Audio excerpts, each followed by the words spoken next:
कर जो ना हारे, जीत उसी की होती है। घनघोर अंधेरे में भी जलती जगमग उसकी ज्योति है।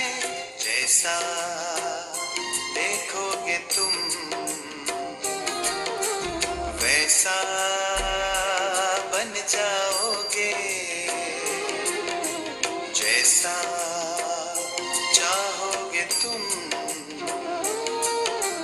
वैसा बन जाओगे, जैसा सोचोगे तुम वैसा बन जाओगे, जैसा कर्म होगा वैसा फल पाओगे। श्रेष्ठ कर्म का आधार है खुद का कर लो दर्शन, यही जीवन का सार है, यही जीवन का सार है। जैसा सोचोगे तुम वैसा बन जाओगे, जैसा कर्म होगा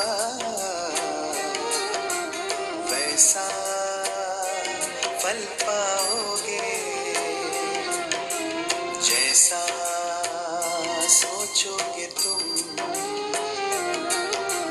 वैसा बन जाओगे,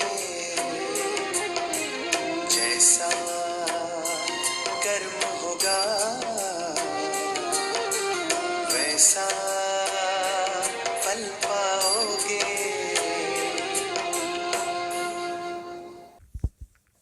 Om Shanti.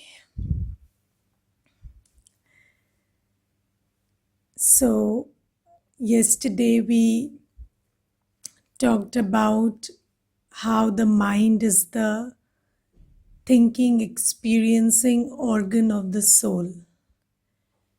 And we also talked about the soul having two other organs, which is the buddhi and the sanskar. And in very brief, we also touched upon the fact that the sanskars colored the experience of the mind. So, whatever we think and experience in the mind is because of our projection of the external world onto our mind, colored by the filter of our sanskar. So our sanskars are like glasses through which we see the external world, and whatever we see through these glasses gets projected onto our mind. I will just cover one brief point and then we'll have a short meditation. Now, we learned about the power of attention that the soul has. And I also talked about one fact, which is that you, the soul, can experience yourself through your organs, through your man, buddhi and sanskar. Just like you can touch your body with a part of your body, which is the hand, similarly, you can experience the soul through its organs, through the man, buddhi and sanskar. So the buddhi, when we talk about the power of attention, the power of attention is an aspect of the buddhi. So the buddhi has this capacity to focus its attention on whatever it wants.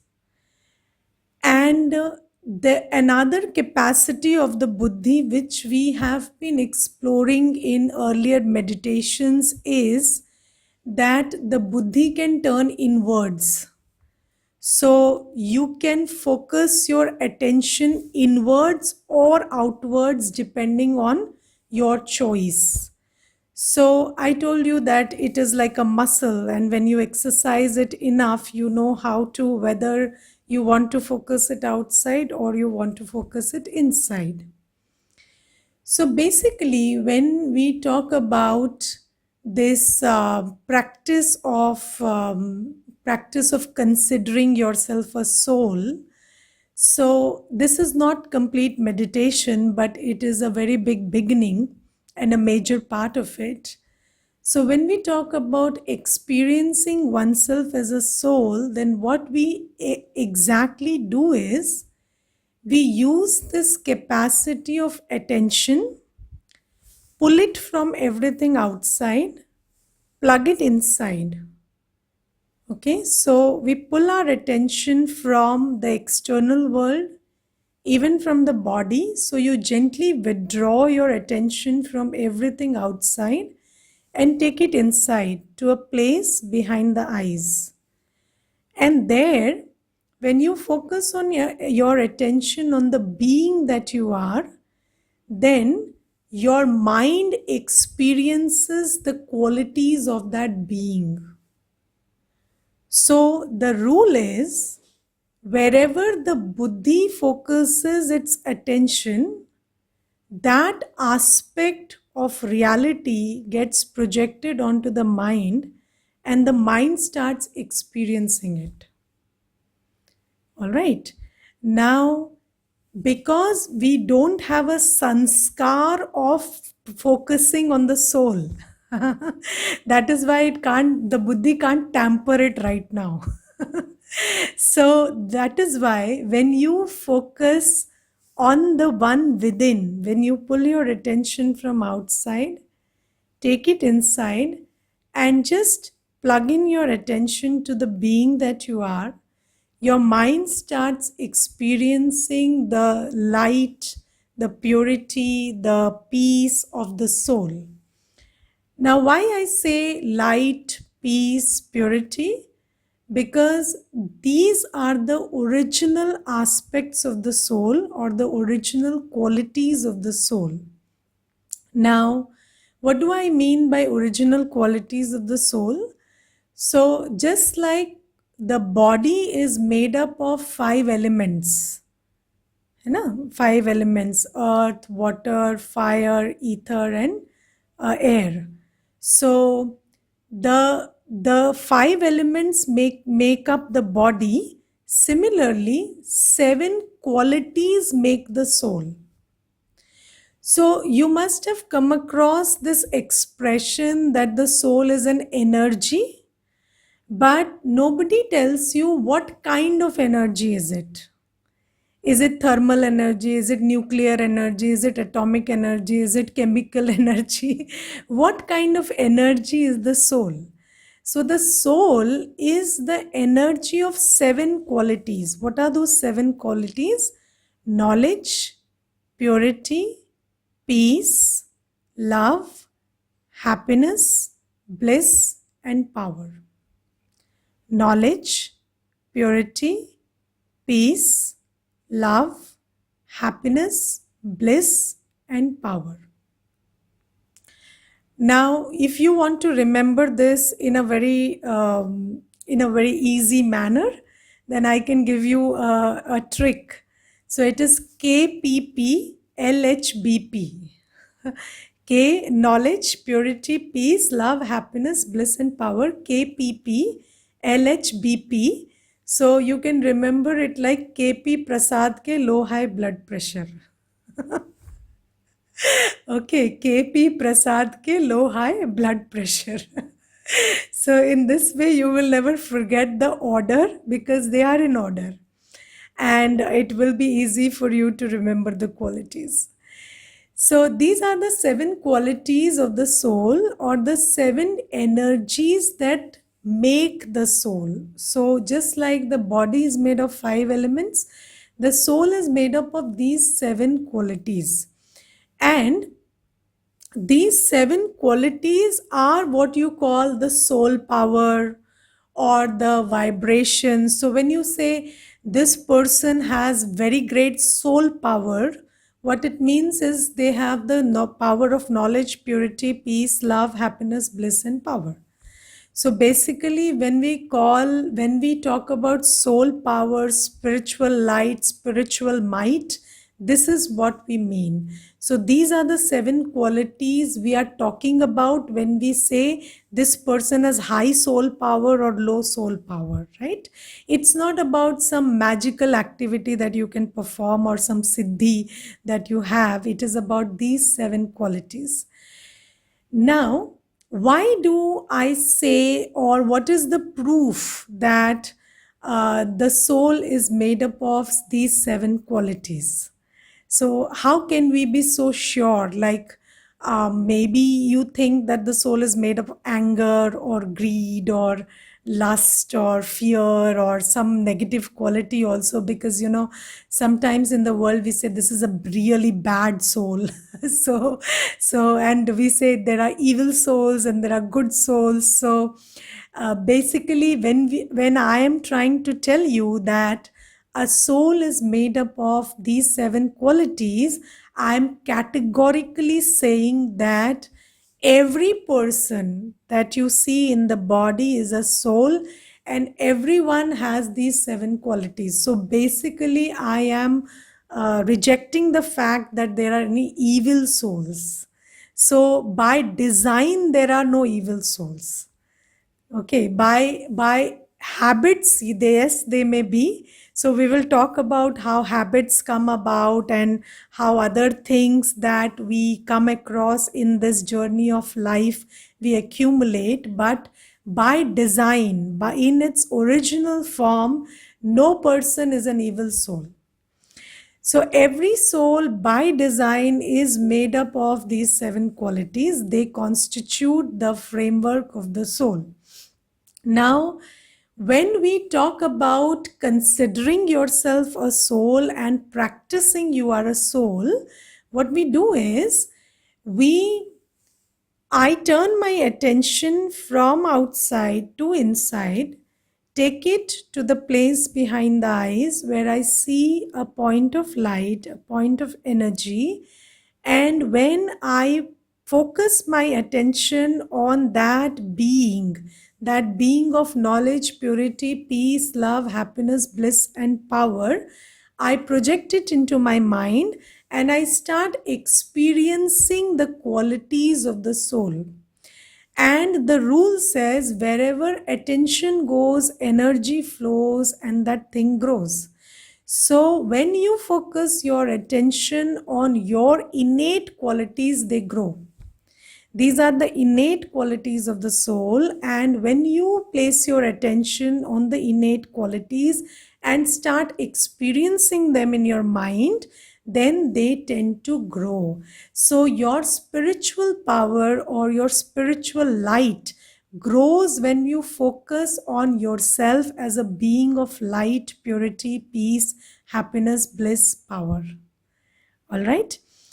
Now, I was talking about that question, how do I know that these are the basic constituents? We will take that question up. But before that, we will practice this. So you have a buddhi, you have the capacity to pull your attention from outside and plug it inside. And on the inside, you're very clear what is it there on the inside. On the inside, it is me sitting, a blissful, peaceful, pure point of light. And I clear my mind space of everything else and I project just this being that I am in its innate qualities and focus my attention, rest it on this being and its qualities as long as I can. And as I do so, they grow and they turn into an experience. So, this is the practice of considering yourself as a soul. Let's do it for some time and then we will continue the session.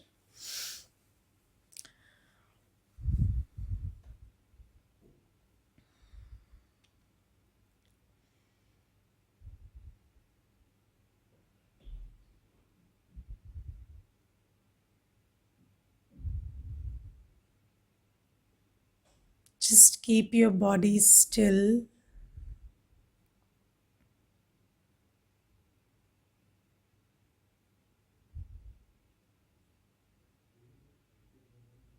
Allow it to relax.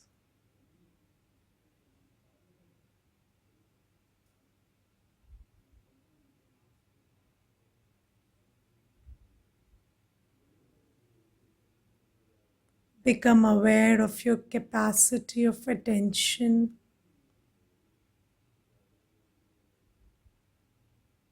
Notice that your attention is plugged into the outer world right now.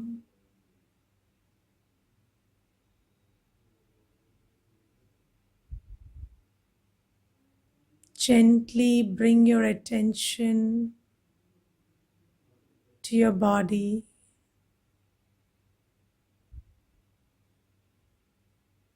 and your breath.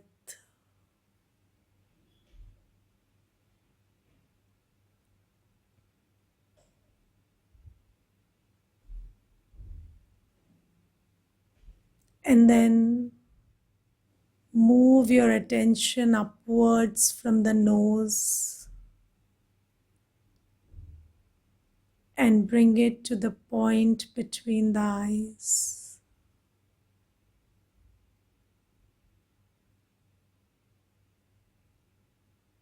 And from there, gently enter into that place behind the eyes where the being sits.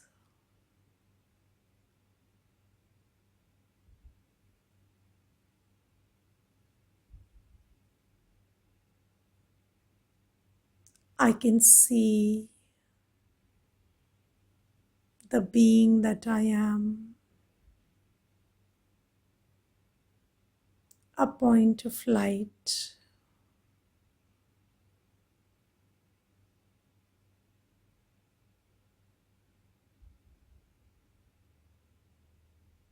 My mind is full of this experience of self-awareness at the moment.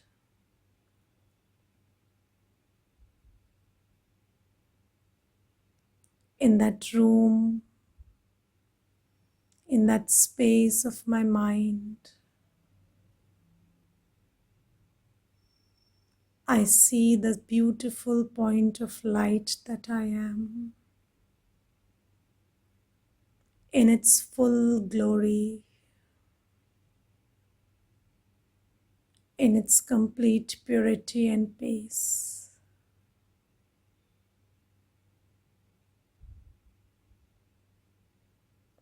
I am a blissfully shining star, radiating rays of purity and peace.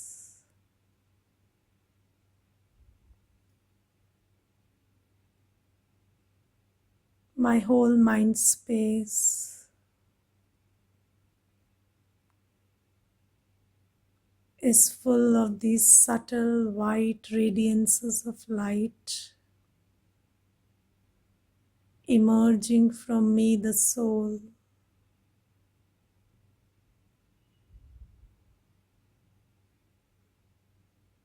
This is who I am.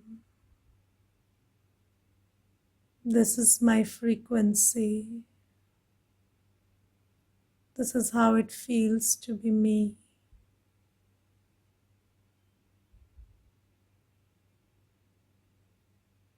It is a beautiful experience to know myself, to connect with myself. I have been searching for this experience of purity and peace in the world outside for so long. Now I understand. It is because this is how I feel when I am with myself.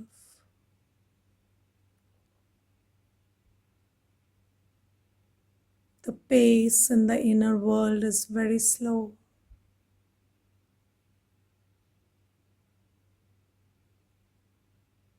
I'm a very gentle,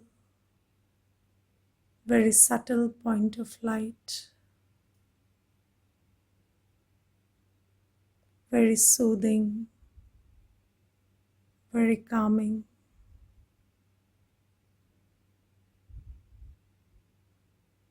Just sit with yourself for some time.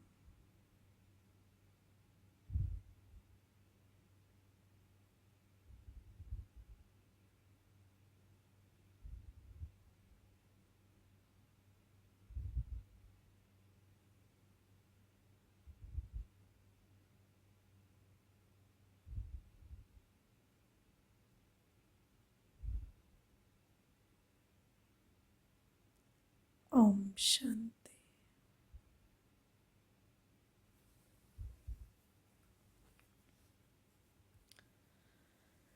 Okay. So,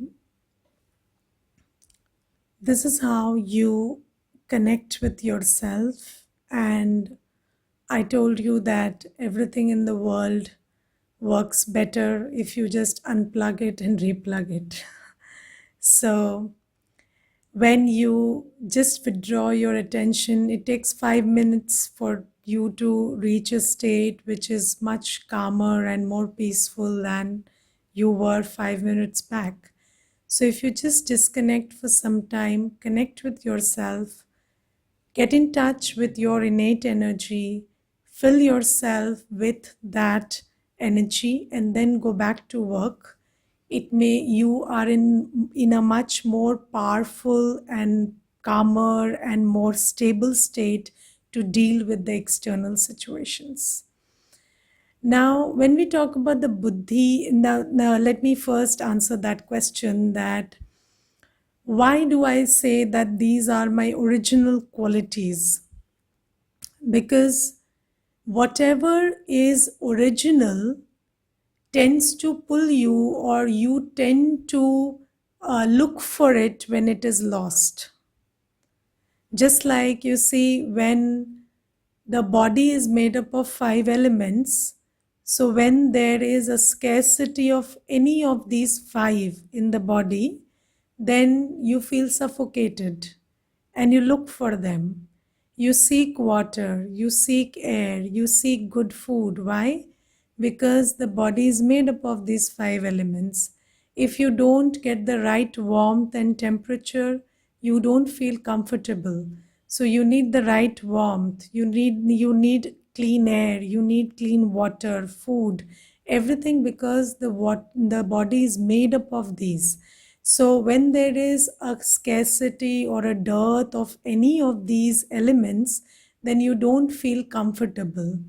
Similarly, the soul doesn't feel comfortable when there is no peace, there is no happiness, there is no love, there is no bliss, there is no power and purity also. So when we are looking for peace, purity, love, happiness, bliss, and power, every person is looking for this.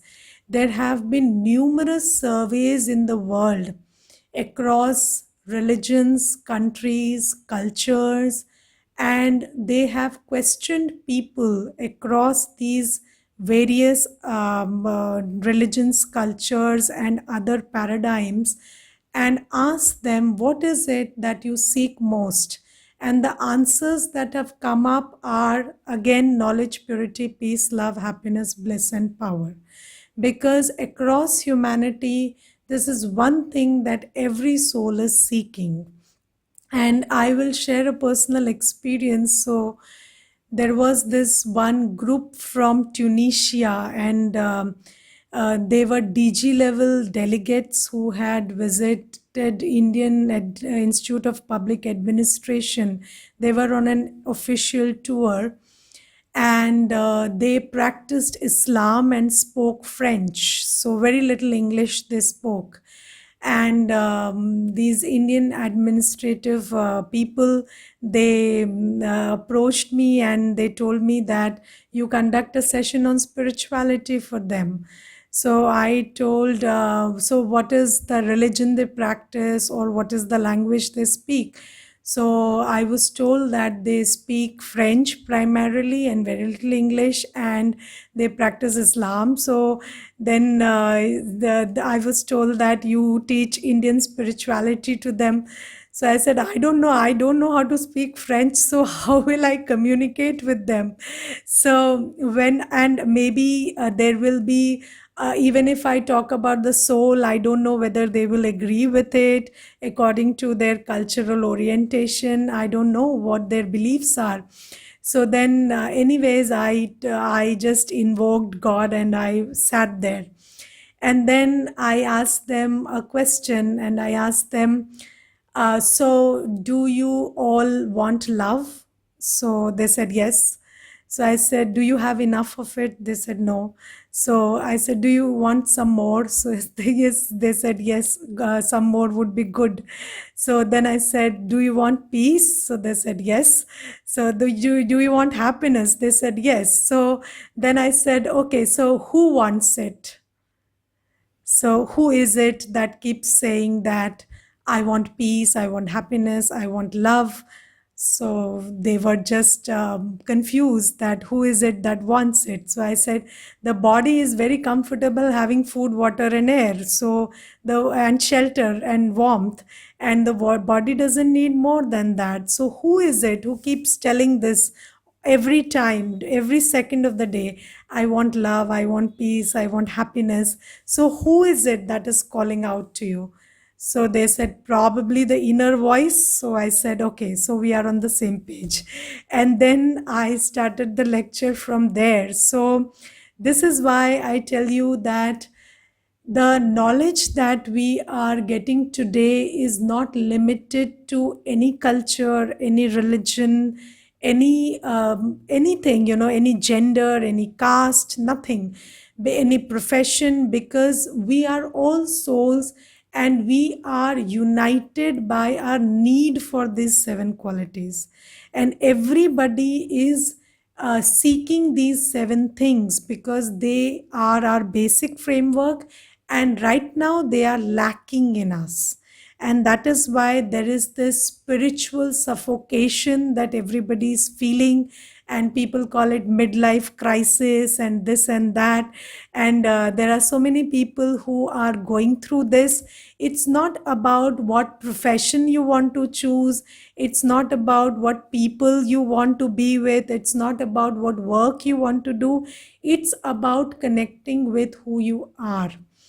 And this thing that we are seeking on the external is not a physical question or a professional question. It is a very spiritual question that I need to ask myself, that why am I seeking these seven qualities, although I am looking in the wrong direction for these qualities. So we will also discuss in one session where we are looking for these qualities and how that is giving rise to a bigger problem. But basically, it is these seven things that we are looking for. And these seven qualities cannot be sought from anything external. The only way to get in touch with these is unplug from the external, become aware that you are these, and as you pay attention to them, it grows. And then when it grows, you apply them, and when you put them into action, then they grow even more. Okay, so we will talk about that process, but right now focusing on your attention on who you are.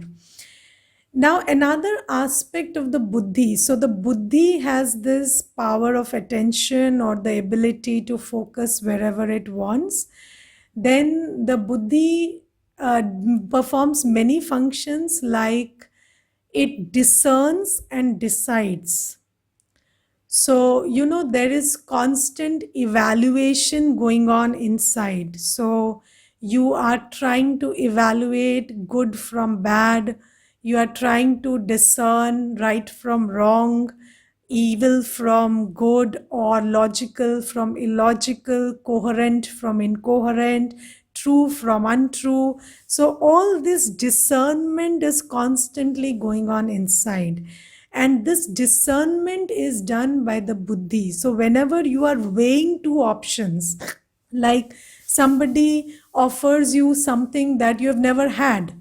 For example, maybe a youth is offered a cigarette, so then there is an evaluation that goes on. So whether I should or whether I shouldn't. So that whole evaluation, that whole discernment is an aspect of the buddhi. Then when you have finished evaluating, you take a decision. So that decision is also an aspect of the buddhi. So we are all constantly evaluating, we are all constantly deciding, and however unconscious it may be, every person is choosing his life. So we are all making constant choices, and it is because of our buddhi. So the buddhi is constantly making choices and discerning good from bad, right from wrong, true from untrue, coherent from incoherent, logical from illogical. All that thing is going on in the buddhi. Now, there are there is one thing that I would point out. There is subuddhi and kubuddhi. So the buddhi is not the same. So some people, when you see them discerning and deciding, you say their decisions are very good, or they decide and they have a good angle of seeing things. And then some people, you say, no, they don't decide in favor of their destiny, and the way they are handling their life and the decisions they are taking are detrimental to their future. Of course, we all have our own prejudices when we are saying this, but yes, there is some aspect which is very neutral, in the sense that categorically it can be said that this is subuddhi and this is kubuddhi. Like, if you are having cigarette from a packet which says that it is injurious to health, then nobody would disagree that it is not a good decision to make. And when and this is what we are doing. So every person reads that. So when a person smokes, he reads that instruction on the packet which says that this is injurious to health. And when he reads that, then that thing, of course, it registers, and then you make a decision which is very quick. No, I will anyway have it, because I value my sense pleasure, which may be lasting for 30 seconds, more than my health, which will be my long term friend. So, when you take this kind of a decision, however insane it might sound, it is still a decision. So this is why we say there is buddhi and there is subuddhi and kubuddhi, but there is buddhi anyway. So every person is constantly evaluating. So I will share with you an experience which is very interesting. So once in an office setting, when it was lunch break, there was a person who told me that I would go downstairs and have some sunlight because it was winter time. So I said, all right. So he said, I'll be back in half an hour, because vitamin D is so important and I want to be under the sun. So I said, yes, it is very thoughtful of you, and you should go and have some sunlight. So then, after 5 minutes, I also went for a stroll downstairs. So, what I saw is this person is sitting under the sun and smoking a cigarette. So then I said, when he came up, so I smiled at him and I said, yeah, I'm very proud of you to be so aware that sunlight is good for you and it gives you vitamin D. But then, don't you know what the cigarette is doing to you? So he said, no, but I can't help it. So I said, no, you should help it if you are really concerned about your health. Otherwise, you're just a hypocrite who is trying to deceive himself.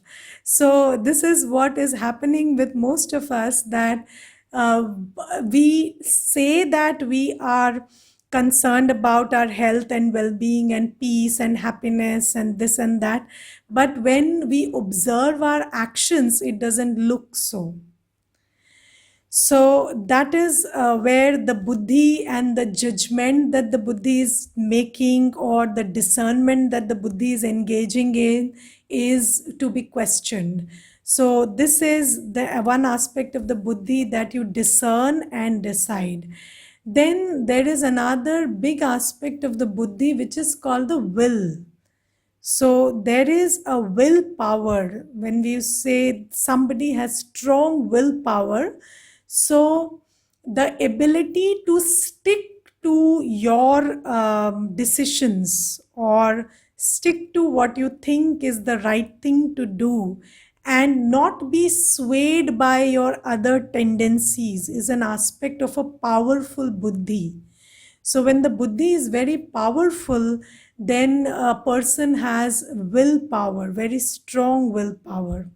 So this willpower, and again conscience also, sometimes people are very sensitive to whatever wrong they do. So if the buddhi is engaging in an evaluation process, and it detects that there is something wrong with the way we are evaluating things, or we are not giving preference, and we are not giving importance to the right thing to do, then the conscience bites. But then the conscience, in order to be functional or dysfunctional, so we might have a functional conscience, we might have a dysfunctional conscience. So most people these days have a dysfunctional conscience, and some people have a very functional conscience. So when you do something which is against your spiritual framework, or when you do something which is against your core nature, then your conscience bites. But it doesn't bite in the same measure for everybody, because our buddhi doesn't have the same capacity in everybody, in case of everybody. So these are some of the functions. There are other functions also, but I think this much is enough for now. So the buddhi has the power of attention, then willpower, discernment, decision, then conscience. So these are willpower. And then there is another important function of the buddhi which you should note, and that is understanding. So when you hear something or see something, then the buddhi derives meaning out of it. So when you are listening to me, you are hearing the words, but you are understanding the idea and concept behind it. Right. So that power of understanding rests in the buddhi. So people who have a very good buddhi understand more than they hear. So even if they see a slight thing or hear one or two sentences, they get the essence of it or the idea of it. And that is when you say they have very good buddhi. So this is an aspect of the buddhi also. Now, I will also talk about the sanskars a little. So, what are the sanskars? So, in order to understand the sanskars, I will give you a very small example. So, I was once watching a cartoon, and in that cartoon, there was one person who was standing beneath the balcony, and there was another person who was sitting in the balcony. And this person who was standing beneath the balcony had a zip here.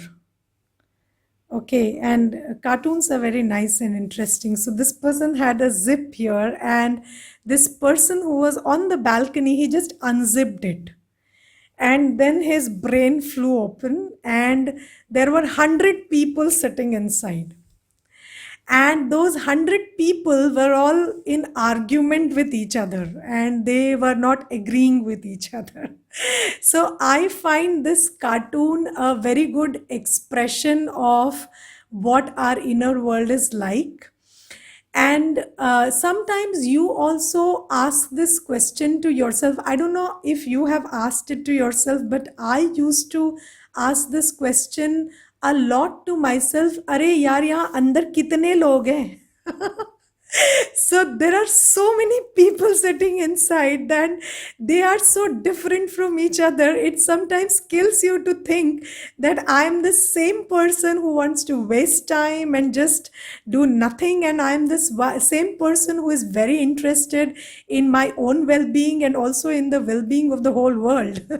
So sometimes there are so many aspects to our personality, it amazes us, and it is very difficult to reconcile that all of it is me and they don't agree with each other. So we have an aesthetic self which looks for beauty and which looks for accuracy and symmetry and all of that. We have a very indisciplined self which doesn't want to obey the rules. There is a vagabond which always wants to just wander, and then there is the genuinely knowledgeful self which knows the good from the bad, the right from the wrong.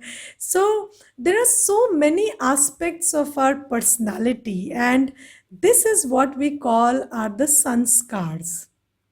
So we have many sanskars, and our sanskars have a wide range. So we have like from the best to the worst.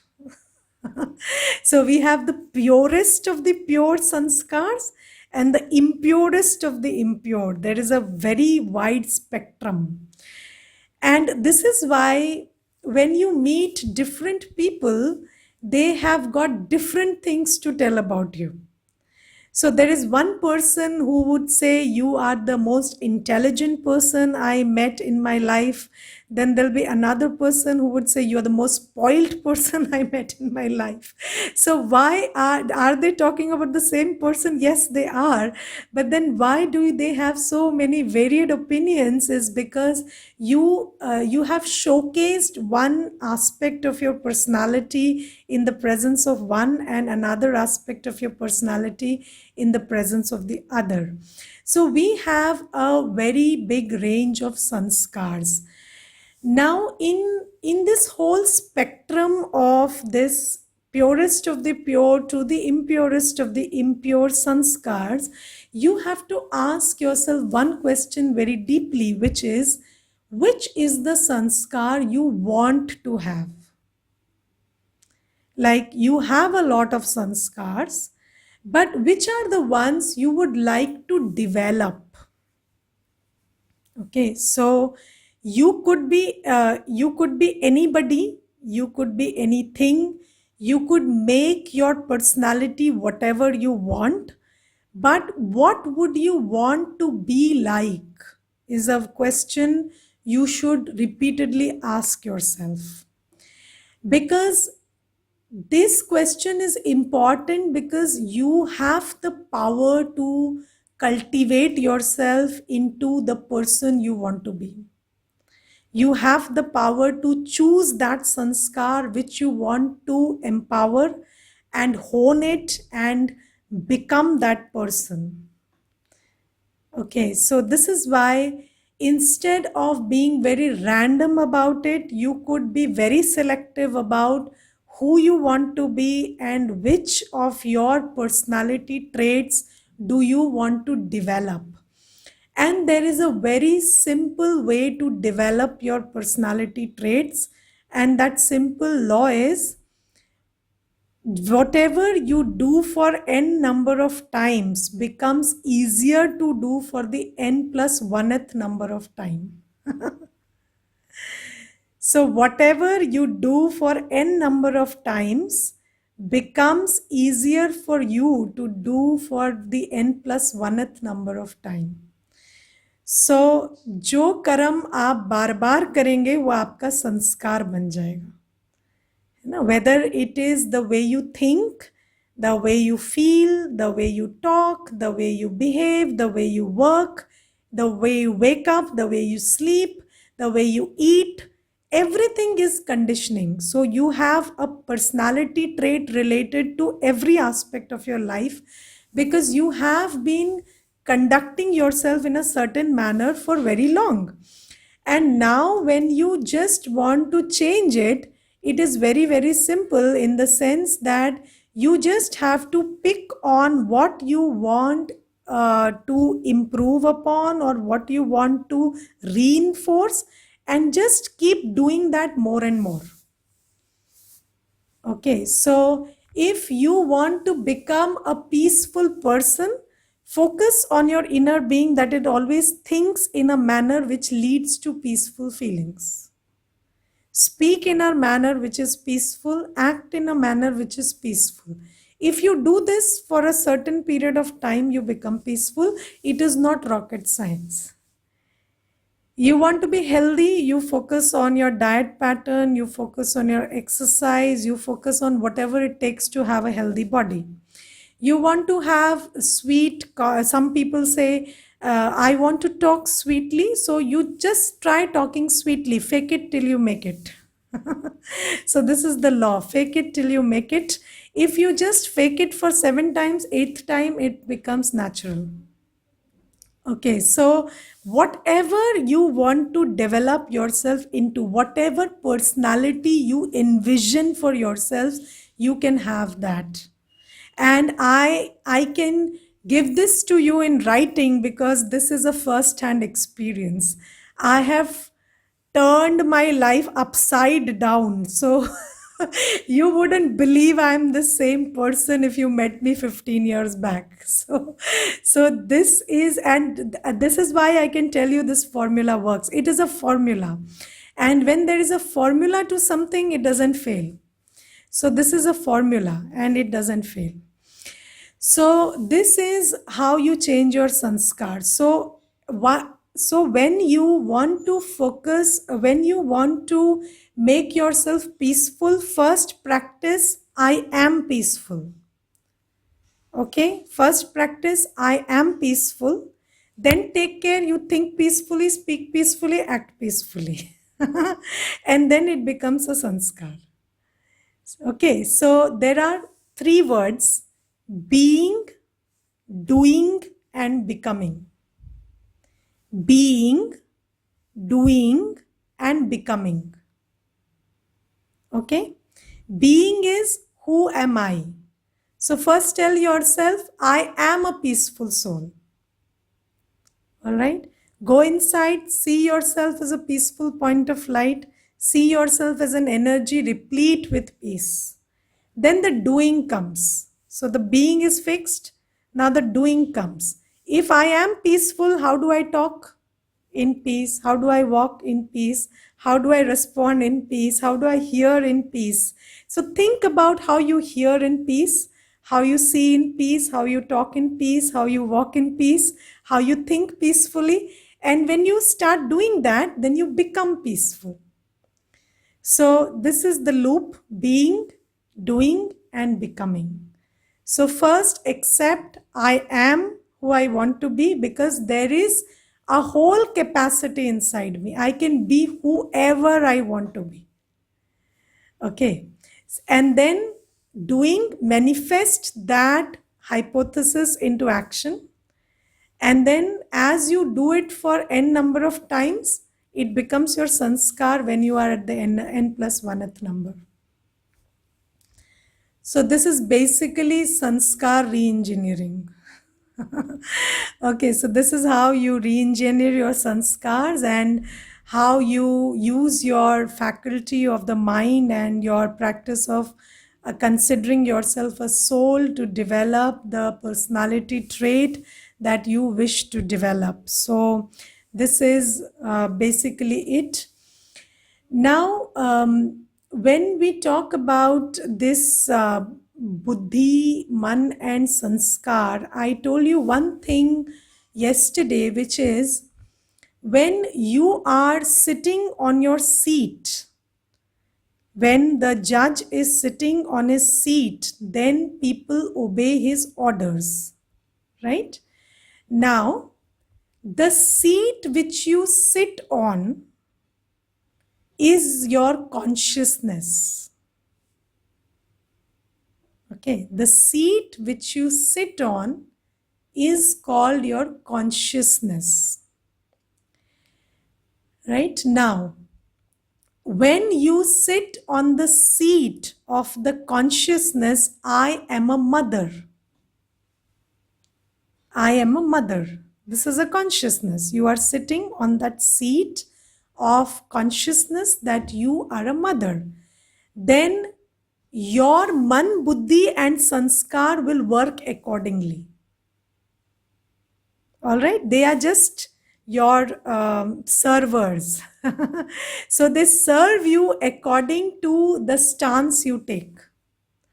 So when you say, I am a mother, suddenly your emotional sanskars all crop up, right? Your buddhi becomes very tilted in favor of your child. So all the decisions that you take are not unbiased, they are very favorably biased towards your child. So your buddhi's capacity of neutral decision making is no more functional, because you will be biased towards your child and against anybody who you think is not good for your child. So this is how your buddhi loses its capacity of discernment and decision. And your mind will be full of turbulence and emotional turmoil when you think of yourself as a mother. All right. So this is how your man, buddhi, and sanskar will behave when you are in the consciousness, I am a mother. So when we are every day talking about the fact that I am a soul, basically what we are trying to do is we are trying to move to a point where I operate from the consciousness that I'm a soul. Just like all day you are, I'm a mother, I'm a father, I'm a doctor, I'm a teacher, I'm a male, I'm a female, which are all aspects related to this body and this birth. So you are trying to broaden your consciousness and bring it to a place where you consider that I am a soul. And when you are in that state of consciousness that I am a soul, then your man, buddhi, and sanskar behave very differently from when you think that I am something else. Okay, so consciousness decides the way our man, buddhi, and sanskars function. Now, we will talk about consciousness tomorrow in much greater detail, but today I will finish by telling you that God is called the Buddhivano ki Buddhi. God is called the बुद्धिवानों की बुद्धि, है ना? भगवान बुद्धि देने वाला है ना?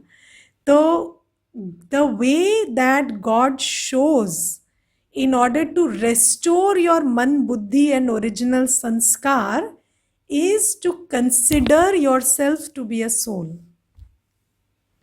Okay, right now we do not consider ourselves to be a soul. We know I have a soul. We didn't know I am a soul. We thought I have a soul, I am a body.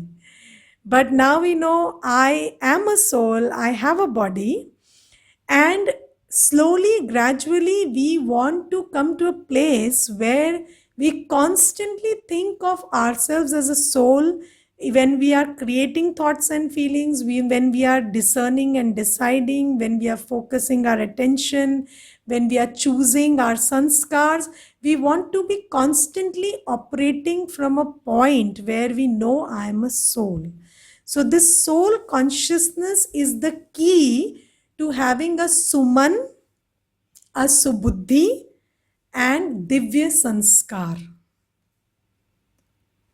So you could have a suman or a dushman. Your man could be your suman, your dushman. Your buddhi could be subuddhi or kubuddhi.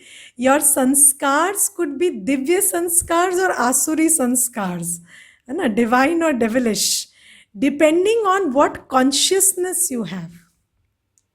So how you define yourself is very important in deciding how your three organs of the soul function.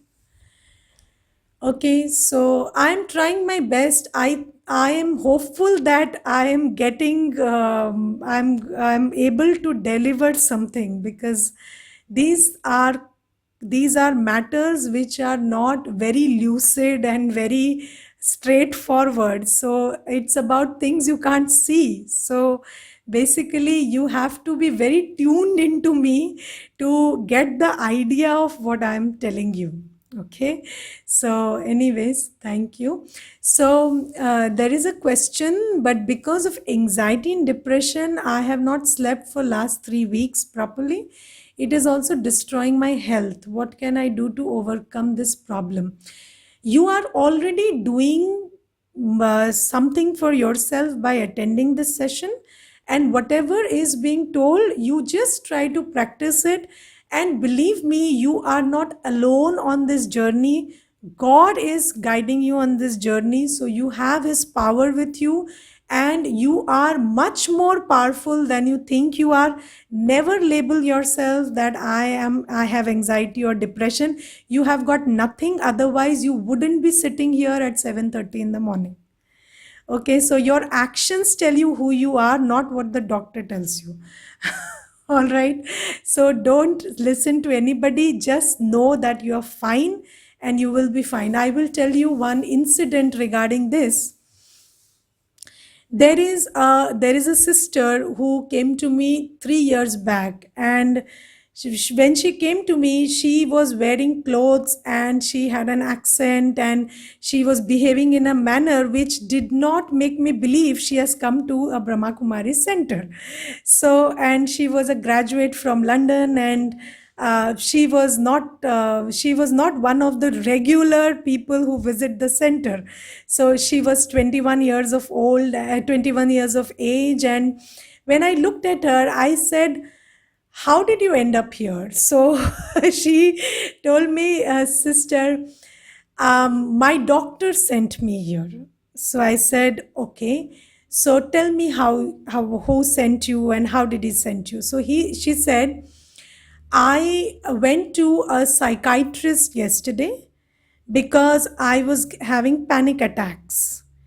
And that psychiatrist gave me some medicines. And then I had a stomach ache yesterday, and I went to a physician. And this physician is a long practicing BK, so a person who has been practicing the preachings of Brahma Kumaris for very long. So this physician asked me to come day after tomorrow. So I said, no, day after tomorrow I can't come because I have a follow-up appointment with my psychiatrist. So then this physician told me, why did you go to the psychiatrist and what happened? And then this sister narrated her story. So this physician said, maybe you are in need of a psychiatrist, because I am not sure. Maybe you need the psychiatrist, but maybe what you need is just a little nudging and a little help. Okay, a little support, a little nudging, a little, maybe you don't need those medicines.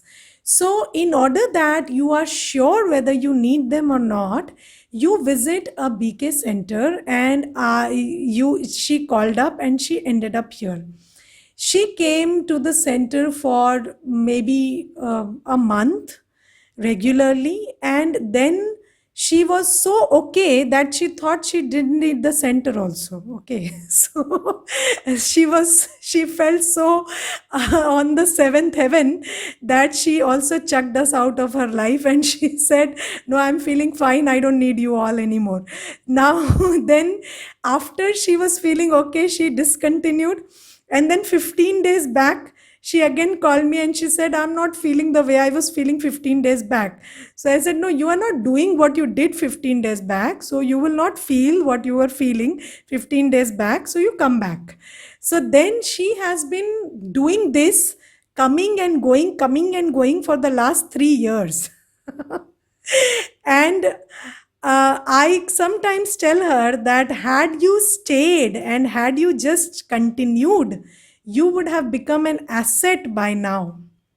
You would have been the instrument to take care of so many by now.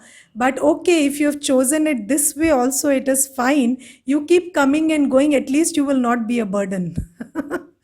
Okay, so this is what I'm not saying that you may not be in need of a psychiatrist or a doctor, but sometimes, we are not in need we are not in need, and we end up taking pills.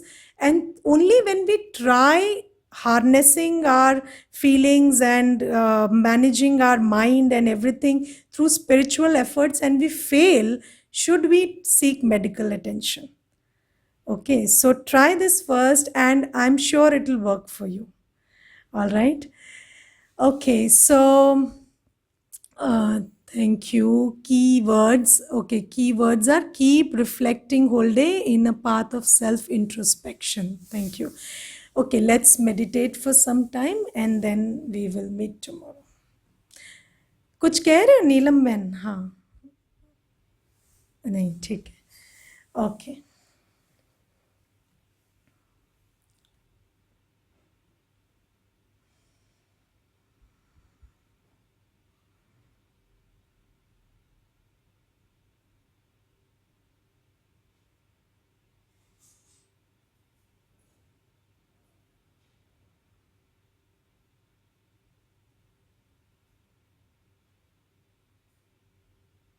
Gently unplug from the external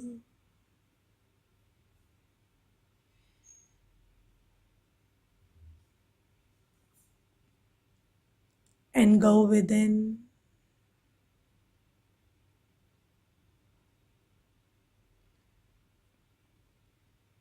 See yourself.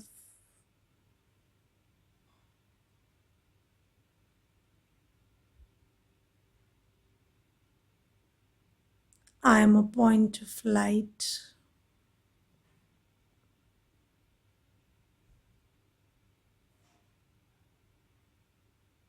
made up of purity and peace.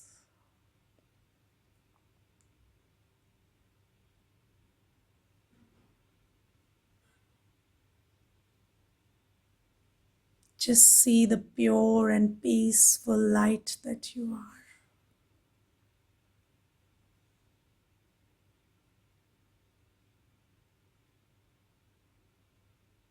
This purity and peace of the being that you are lights up your face.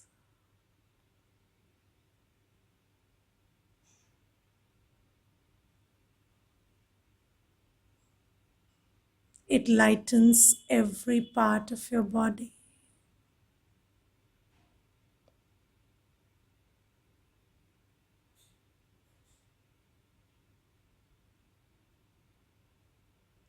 I am a peaceful being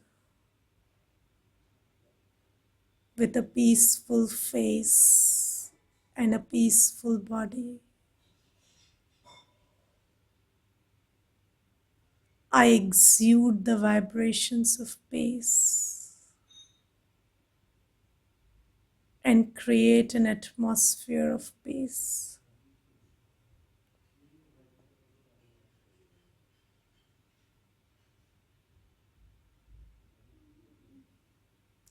My body is sitting on the chair. I'm sitting in the forehead of the body. My whole body and the entire room is filling with the vibrations of peace and purity emerging from me.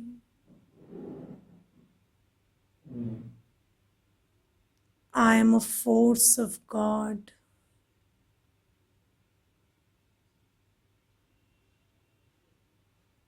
a source of purity.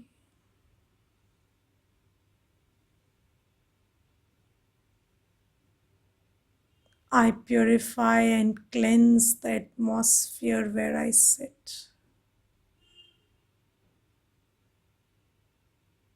Everything that comes into my contact can feel the replenishing energy of peace and purity.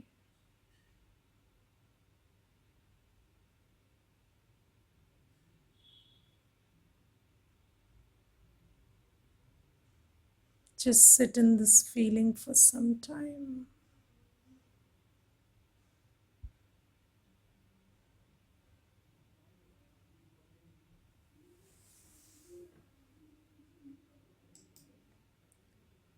Om Shanti.